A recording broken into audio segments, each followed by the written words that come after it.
प्रणाम भगवान। ओम श्री गुरुवे नमः। ओम शांति ही शांति ही शांति ही।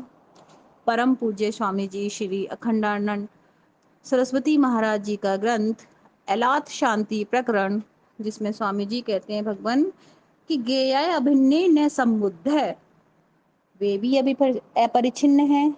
तो अपरिछिन्न जीवात्मा, अपरिछिन्न ज्ञान और अपरिछिन्न ब्रह्म, जहाँ ज्ञान का विषय ज्ञान और ज्ञाता अभिन्न और अछिन्न है, इसका नाम अनुभव है। भवम अनु इति अनुभवः भवति इति भवः। जो जाति पदार्थ है उसको भव बोलते हैं।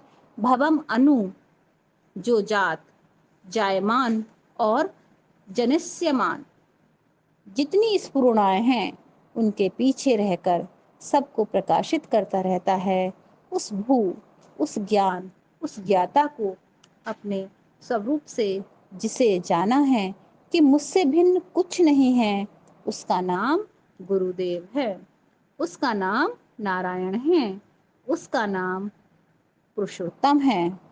तय वंदे द्विपदाम वरम।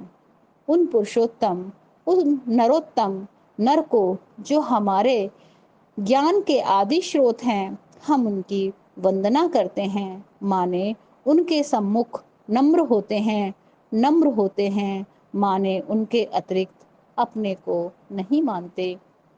नमस्कार माने नम्र हो जाना। नम्र हो जाना माने अहंकार को छोड़ देना।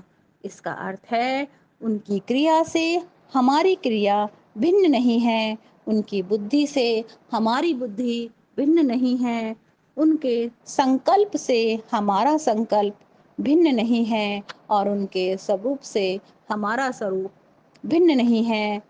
असल में उनकी एकता में बुद्धि, मन, क्रिया कुछ भी भिन्न नहीं है। गुरु से अभेद होना माने गुरु का जो ज्ञान है वही शिष्य का ज्ञान है।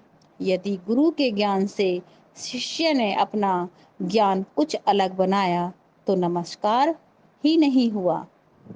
कुछ लोग कहते हैं गुरु जो हमारे ज्ञानी तो बहुत थे मगर अमुक बात नहीं समझाते थे, इसलिए इस संबंध में हमने अपना मत उनसे अलग बना लिया।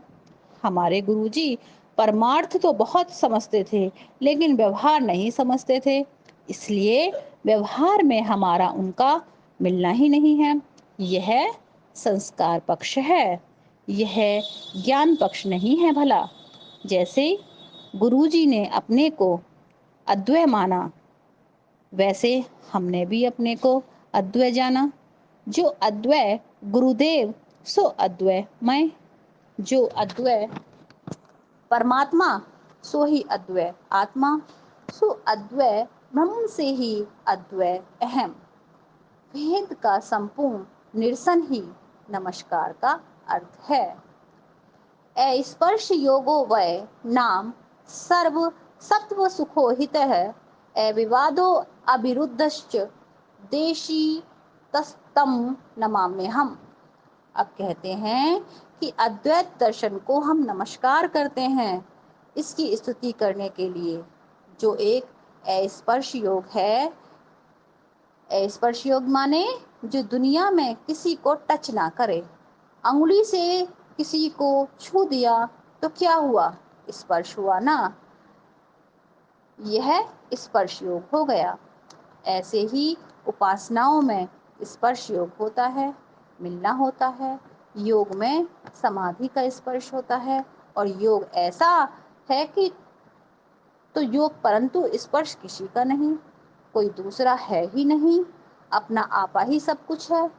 देखते हुए नहीं देख रहे हैं, सुनते हुए नहीं सुन रहे हैं, बोलते हुए नहीं बोल रहे हैं, क्योंकि देखने में जहाँ आग्रह है कि हम यही देखें वही स्पर्श है।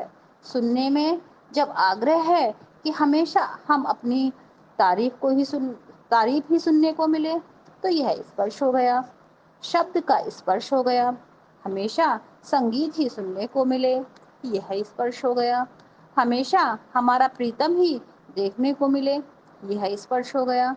स्पर्श योगो वय नाम, यह वह योग है जिससे खाते हुए भी नहीं खाते।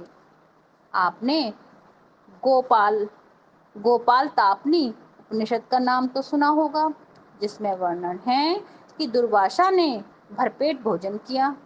भोजन कराने के पश्चात गोपियों ने पूछा कि महाराज, जमुना जी की बाढ़ को पार करके हम ब्रज में कैसे जाएं?